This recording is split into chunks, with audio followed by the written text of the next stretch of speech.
Hello and welcome. Do you also feel that for preparing a presentation there's never enough time? In our business that's quite usual. Nevertheless, today we're going to have a look at how to prepare presentations effectively and in as little time as possible. Jürgen, welcome. Hi.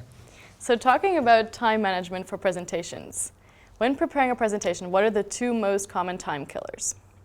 There are two common pitfalls. One is digital planning, and the other one is a mistaken purpose.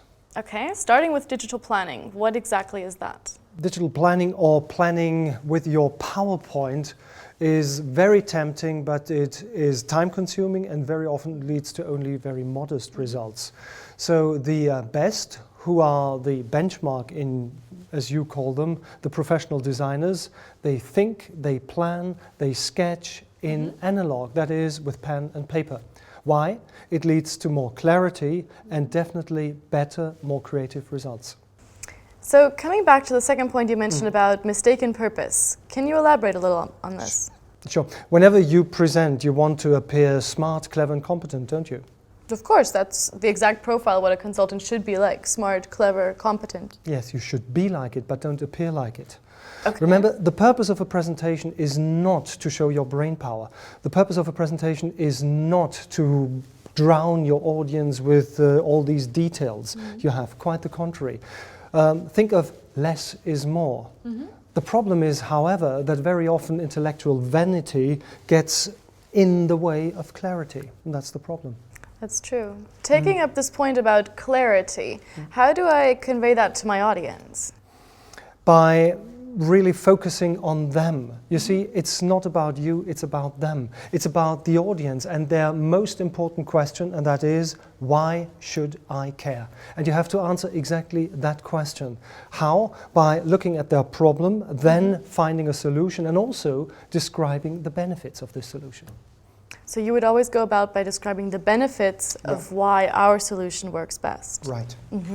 So could you give an example of this type of benefit statement, or how we like to call it, a value proposition? Yes, you have to tell them. You often forget to tell them the value proposition. So if they can make more money, tell them. If they can save money, tell them. If they can make their life more convenient, tell them. You have to tell them, and you have to tell them very early and clearly.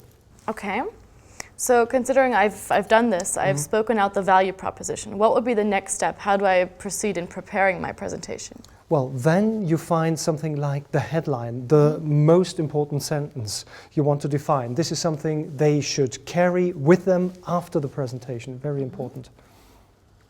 So in our case, this would be the action titles, right?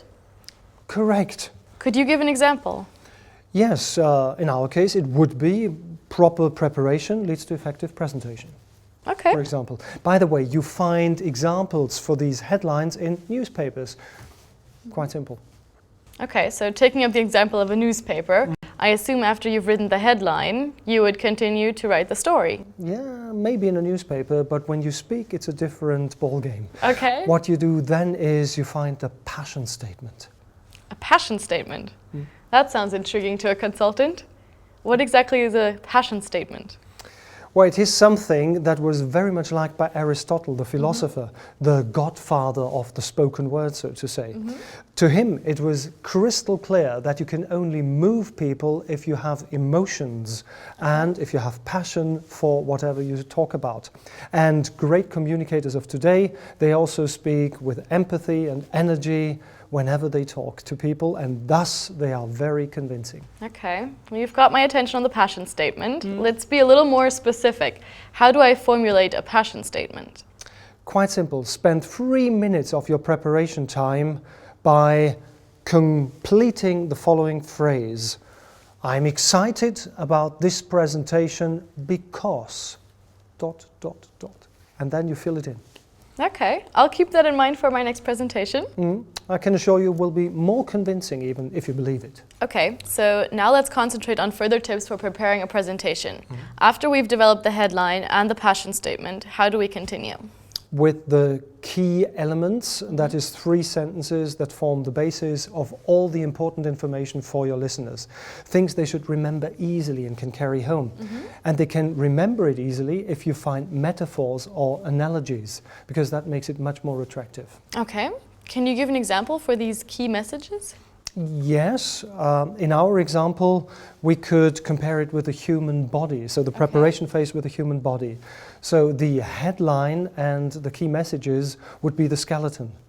Then the why should I care question, that would be the flesh of the body. And then finally the passion statement and of course the metaphors, they would form the soul. And you know, with a soul you can touch the heart of your listeners. Very true.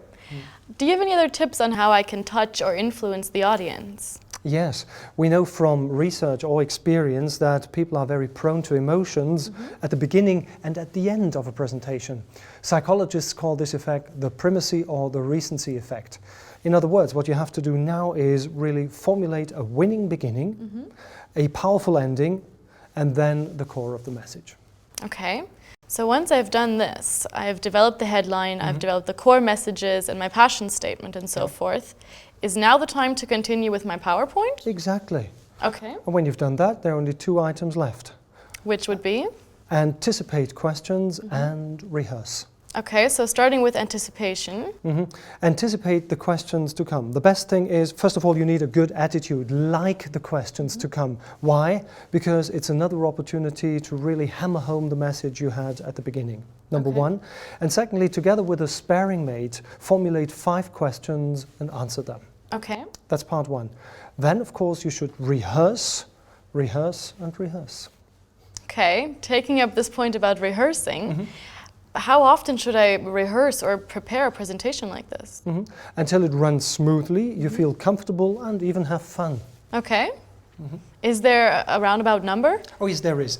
I think you should have 2 dry runs of beginning and end and 1 complete dry run. That should be enough. So enough is enough also for this session.